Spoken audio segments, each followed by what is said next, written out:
ബർക്കത്ത് അള്ളാനോട് ചോദിക്കാൻ പറഞ്ഞ മാസമാണ് റജബും ശഅബാൻ. വേറൊരു മാസം അങ്ങനെയില്ല.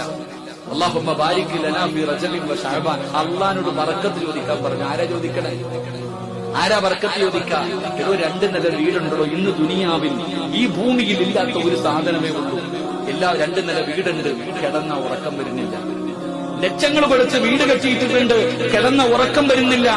സുന്ദരിയായ ഒരു പെണ്ണ് നിന്റെ കൂടെ കിടക്കുന്നുണ്ട്, തൃപ്തിപ്പെടാൻ കഴിയുന്നില്ല. കണ്ടവളമുണ്ട സ്വന്തം പെണ്ണുമ്പുള്ള ഗ്ലാമറ, അവളെക്കാരും ഗ്ലാമർ ഇല്ലാത്തവളെ കാണുമ്പോൾ ഓളം നോക്കിക്കൊണ്ട് നടക്കണം. പിന്നെ എന്തിനായി സുന്ദരി? എടോ 3-4 മക്കൾ നിന്റെ വീട്ടിലുണ്ട്, കണ്ണിന് കുളിർമയാകുന്നില്ല.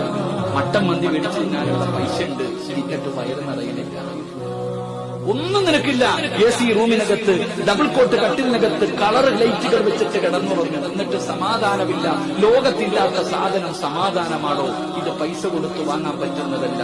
ഇത് അല്ലാഹു അറിഞ്ഞു കൊടുക്കുന്ന ഒരു വരദാനമാണ്. നബിയുനാ റസൂലുള്ളാഹി ഈ സമാധാനം, ഈ ബറക്കത്ത്, ഇങ്ങനെ ചില സാധനം അല്ലാഹു അറിഞ്ഞു കൊടുക്കുന്നതാ. പക്ഷെ ഇത് നേടിയെടുക്കാനുള്ള വഴികളുണ്ടല്ലോ. ഇത് നേടിയെടുക്കാൻ ബറക്കത്ത് വേണം. ബറക്കത്ത് കിട്ടാനുള്ള വഴിയെന്താ? മഹാനായ അനസ് ഇബ്നു മാലിക് റളിയല്ലാഹു തആല നിവേദനം ചെയ്യുന്ന ഹദീസ്, ആരും കഷ്ടപ്പെടുന്നു വേണ്ട സഹോദര, ബറക്കത്ത് വേണം. അല്ലാഹു നമുക്ക് ബറക്കത്ത് നൽകുമാറാകട്ടെ.